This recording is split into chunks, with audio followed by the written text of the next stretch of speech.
granted. Under the Speaker's announced policy of January 3rd, 2013, the Chair recognizes the gentleman from Iowa, Mr. King, for 30 minutes. Thank you, Mr. Speaker. It's my privilege to be recognized by you here on the floor of the House of Representatives. It's my privilege to follow the gentleman from Texas in an address to you as we close out this legislative week, and a lot of the members are on their way to the airport or at the airport now, going back to serve their constituents. I'll be there myself, and I trust Mr. Gohmert will be too. I wanted to come to the floor and talk about this country that we have, this civilization that we have, the foundations of our civilization, and what's required to retain them and enhance them and move this country beyond the shining city on the hill and to a place beyond there, onward and upward. Ronald Reagan often described the shining city on the hill. He described it as America that is, an America that was and an America that is.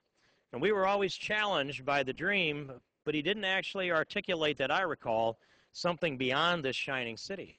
But societies must progress, and those that progress the most effectively and those that can be sustained the longest need to be built upon solid pillars. The shining city on the hill, standing true and strong on a granite ridge, was built on a solid foundation. And I argue that the foundation of it are the pillars of American exceptionalism. And those pillars are listed in the Bill of Rights. And you add to that free enterprise capitalism, Judeo-Christian values, the foundation of our culture, which welcomes all religions. And on top of that, the dream that inspired legal immigrants to come to America. And that dream embodied within the vision of the image of the Statue of Liberty. That's the American dream. That's the American country that we are. And that's the foundation upon which we've got to build our American future. But how did we get here? What was the reasons that these pieces came together? How was it our founding fathers came to a conclusion that we would have freedom of speech, religion, assembly, the right to keep and bear arms, freedom of the press, that we would have property rights, that we would have Fourth Amendment rights against search and seizure, unreasonable search and seizure, that we would not have to face any kind of jury but a jury of our peers, and that we would not suffer double jeopardy, and that justice would be blind, and every person would stand before the law, treated equally. The Lady Justice, the statue we see of Lady Justice, holding the scales of justice perfectly balanced, is almost always shown to us blindfolded because justice is blind. But justice is not a feeling. Justice is something that has to be delivered by the law. These are pillars of American exceptionalism, as are those rights that are not enumerated in the Constitution that devolve to the states or the people, respectively to the states or the people. Those enumerated powers that we have are for Congress, or there are some delegated to the presidency, the executive branch, and we have the judicial branch of government. All of this is laid out as foundations that have been, although they've been altered to some degree over the years, we have adapted to those principles more often than we've altered our constitutional principles because our founding fathers got it right. Now, where did that come from?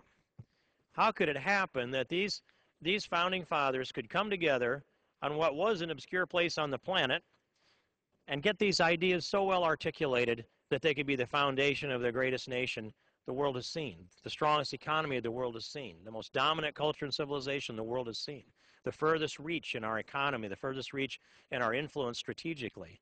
How did this all happen? And I would take you back, Mr. Speaker, to think a little bit about the formation of, I'll say, modern history.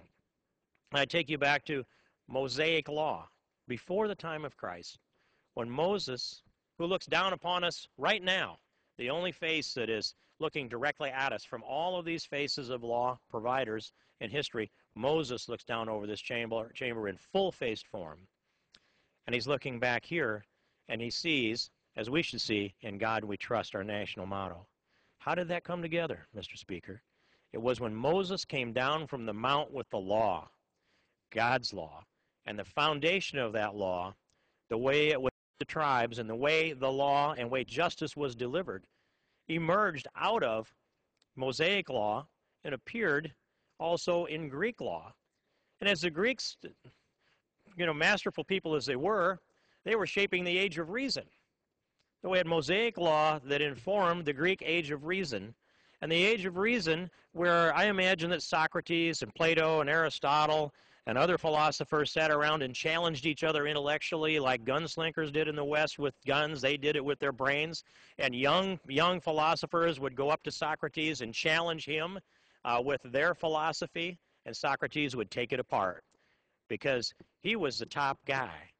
And he informed others. But as they were proud and prideful of their ability to reason in the culture of Greece at the time, they had to infuse Mosaic law to uphold their rationale.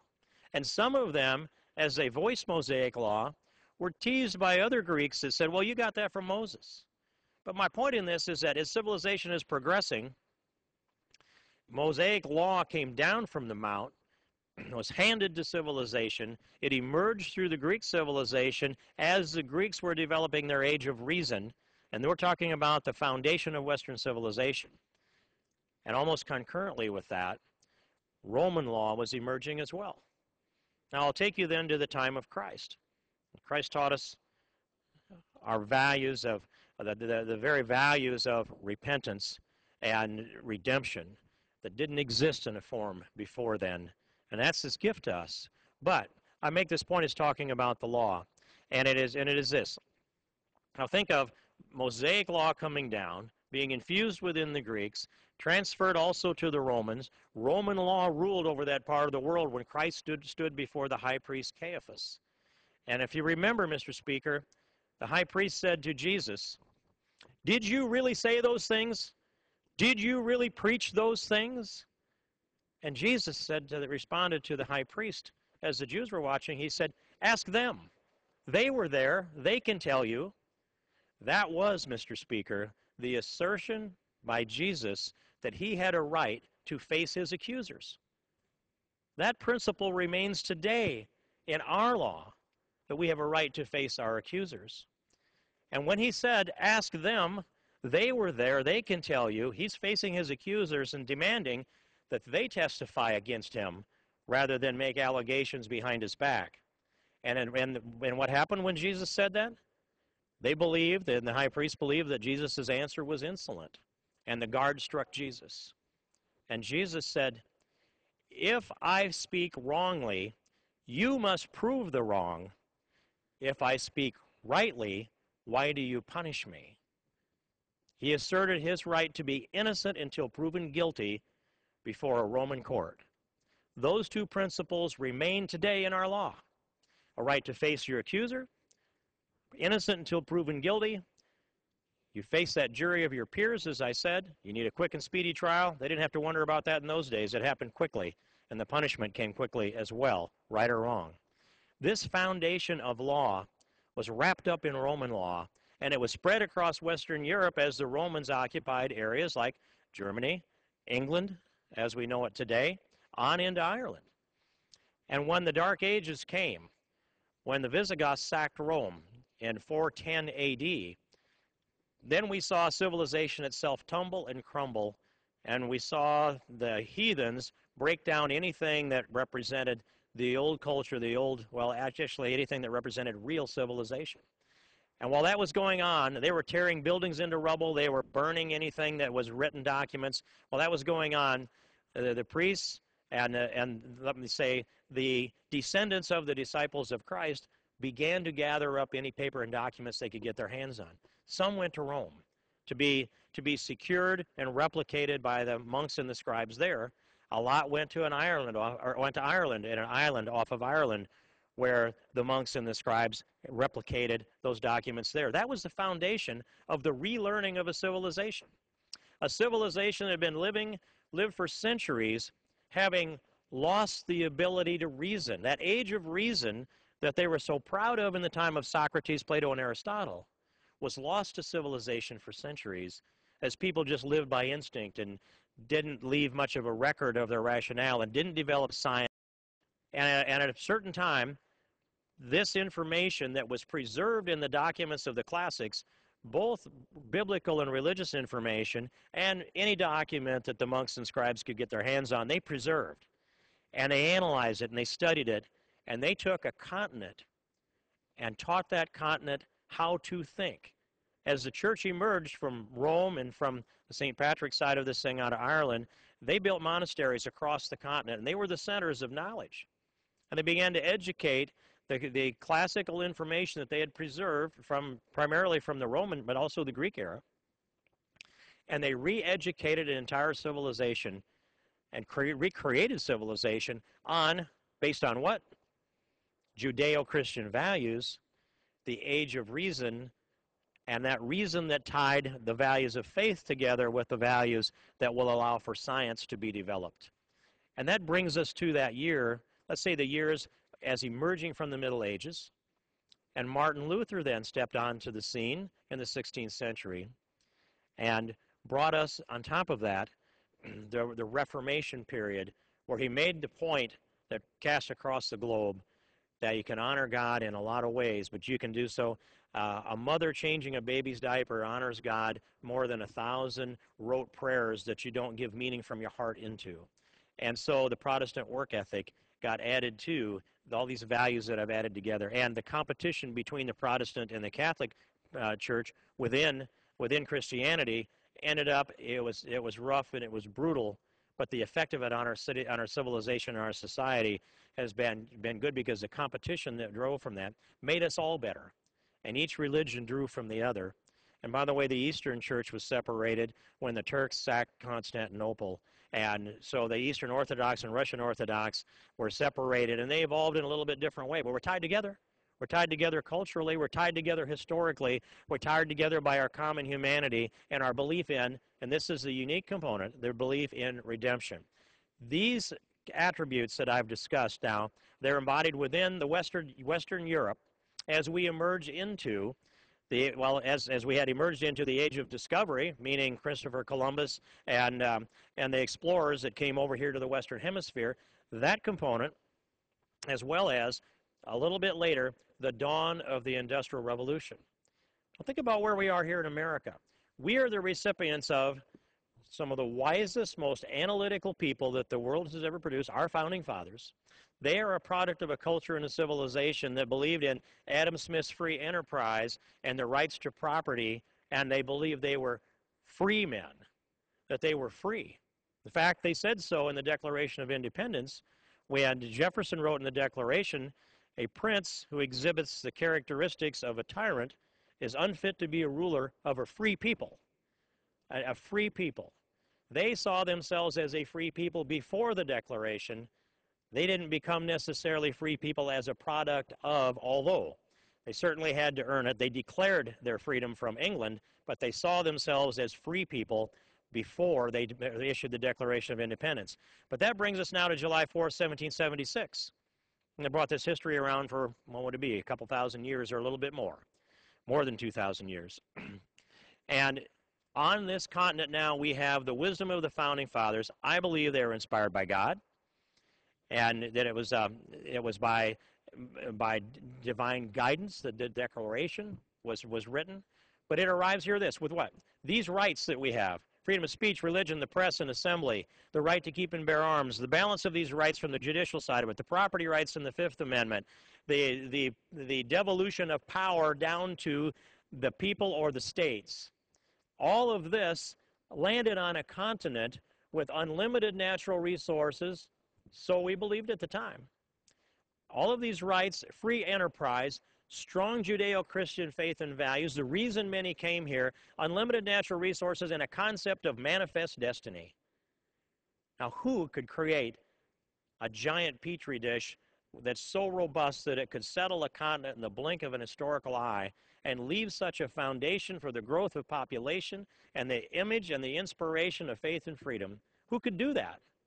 Not man, but the entity that shaped their movements and their thoughts. So here we are, the recipient, defined in the Declaration. Should be inarguable, should be unchallengeable. I think it is. But we're a nation that cannot be reverse engineered and come up with a better result. We're a nation that has components of American exceptionalism, pillar after pillar of American exceptionalism, none of which can we pull out from underneath the edifice of this shining city on the hill and expect that this shining city would not collapse. Yes, it would. And so what is our charge here? It's not as hard as the charge of our founding fathers. It's not as hard as those that picked up their muskets and marched into the Redcoats' muskets in the Revolution. It's not as hard as the blue and the gray that clashed all over the battlefields here in this country and put an end to slavery and reunified this country. It's not as hard as the doughboys that marched off to war. It's not as hard, certainly, as those 16 million Americans that put on uniforms to defend our country in the Second World War. Certainly not as hard for us as the 450,000 who gave their lives during that war. It's not as hard either as those that marched off to Korea and are honored down here in their memorial, the memorial that says on the slab in front of them, "Our nation honors the men and women who answered the call to defend a country they never knew and a people they never met." None of what we're charged with right now is that hard. And yet, some despair. And some think that we can create this new America that is not tied to the pillars of American exceptionalism. We can sacrifice some of those principles and we'll still be a country okay because we've got some political pressure that says we should sacrifice this principle or we should chisel away some pieces out of this beautiful marble pillar of American exceptionalism. Imagine what it would be like. What if this Congress, and this culture, which directs this Congress, what if we decided you're going to have limited speech, certain things you can't say, and we'll give you the list of words that you can't utter, because if you do that, you're going to be violating somebody's sense of political correctness. What if we said that you can assemble, but we're going to diminish your right to assemble because sometimes we disagree with what comes out of those meetings? You know, the Greeks did that. They had meetings in their city-states, and they would, if you remember the Greek blackball system that they had, the demagogues would emerge. People that could step up before the masses in Greece and the city-state and issue a speech that was rhetorically so inspiring that the Greeks marched off in what turned out to be the wrong direction. And what would they do? They would label him a demagogue. They would bring the demagogue before the city-state, and then they would excoriate him, and then they would have a vote. And it's like the Greek system today. 2 gourds, 2 marbles, 1 black one, 1 red one. They called them balls, of course. And as each of the Greeks walked through, they would have a white one and a black one. They would drop their voting ball in 1 gourd, and they would drop their discard ball in another gourd. And if the demagogue got 3 black balls, he was banished from the city-state for 7 years. That's how they muzzled the people that led them in the wrong direction with emotional rhetoric. But can you imagine if we did that? If America would banish people into the hinterlands for let's say, giving a speech that was disagreed with by 3 people. That's all it took, 3. They were restrained, of course, because they didn't want to be the next one banished. But that was the system. We're not going to limit freedom of speech in this country. And we're not going to limit freedom of assembly. We're not going to say you can't get together and talk about these things, because we know that in open public discourse and dialogue, what emerges from that are, we believe, in this reason that we've inherited from the Greeks and other civilizations, that what will emerge is the most logical, rational policy. That's what I'm advocating for, Mr. Speaker. I want the most logical, rational policy. And I think we need a policy that's right for America. I have an obligation to preserve, protect, and defend the Constitution of the United States and represent my constituents and represent my state and represent my country. And all of those things should be compatible with each other, and I believe they are. And I've not found myself in a conflict here between them. So I suggest that we have open dialogue, we have open debate. I challenge this civilization to be reasonable, have reason, be analytical, be a critical thinker. We send our kids off to school, and sometimes they're just taught to make ideas apart and understand the components of them and put them back together. Well, I've just taken America apart and described some of its essential components, history apart, and put it back together, Mr. Speaker, and hopefully inform this body of some of the principal reasons why America is such a great nation. We're a great nation because we have God-given liberty. We would not be a great nation if we didn't exercise those God-given liberties. If we don't have access to those rights, if we don't put our positions out there in front of the public and challenge the people in this country to analyze those alternatives, what if we went down one path? What if some leader from on high, let's just say King George, not Prince George today, but King George, what if he decided we're going to go down this path and no one shall discuss anything outside of this line that I've described for you? What kind of a country would we be? Would we believe that one mortal individual can chart a path for this country superior to the collective wisdom of 316 million people? I don't think so, Mr. Speaker. And I don't think thinking Americans will either. But I know that this country is full of emotionalism. And as I watched the reactions to the George Zimmerman trial and verdict, I saw a lot of people who simply denied the facts that had been proven in law and seemed to be incapable of considering anything that didn't concur with their conclusion that they had drawn before they saw the facts. Now, I engage in this debate. I challenge people to debate with me because I believe one of two things. If I can't sustain myself in debate, I need to go get some more information. I need to get better informed. Or could it be that I'm wrong? Only two alternatives can come from not being able to sustain yourself in a debate, and I'll go back and get all the information that I can get, but I'll also reconsider. And anybody should. That's why I challenge people to debate. I'll take it up, and we will see who can sustain themselves. We may not get this all resolved in one discussion. In fact, in this Congress, it's been a very rare thing over the last 10-plus years that I've been here to see anybody stand up and admit, I was wrong, what you said changes my position, what I learned changes my position. No, there are too many egos involved in this Congress for that to happen very often. It'll happen a little bit privately, it'll happen incrementally, but it doesn't happen publicly unless there's some kind of leverage brought to bear. So here's my point, Mr. Speaker, and that is this. Our southern border is porous. It's not as porous as it was 7 or 8 years ago, mainly because the economy has grown in Mexico at about twice the rate that it's grown in the United States over the last 4.5 or 5 years. We don't have as much pressure on our border. But I can tell you this, 80 to 90% of the illegal drugs consumed in America come from or through Mexico.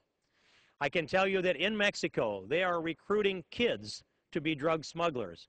Between the ages of 11 and 18, they have arrested and I believe incarcerated, and the number of convictions, that actually may be the number of convictions, but it's at least this, over 800 per year over the last couple of years at that ratio of those who are kids who are smuggling drugs into the United States. We pick up some on our side of the border, that adds to that number.